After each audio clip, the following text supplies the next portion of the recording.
জয়পুরহাটের নামি দামি রেস্টুরেন্টের মধ্যে একটি হচ্ছে ড্রিম কিচেন। তাই তো চলে আসলাম ঘুরে দেখতে ড্রিম কিচেন।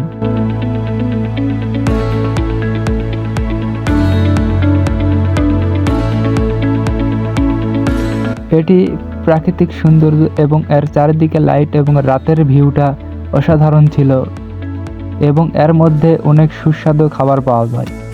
তো প্রচুর শীত পড়েছে, তাই সবাইকে বললাম একটি করে মটকাচা অর্ডার দিতে। এবং রাতের বেলা এই রেস্টুরেন্টের লাইট এবং এখানে রয়েছে ছোট বাচ্চাদের জন্য খেলার জায়গা।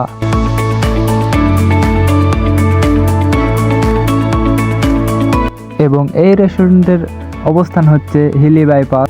জয়পুরহাট বাস স্ট্যান্ড থেকে আপনারা জনপ্রতি 20 টাকা ভাড়া নিয়ে হিজমি বাজারে এসে বললেই নিয়ে চলে আসবে এই রেস্টুরেন্টে।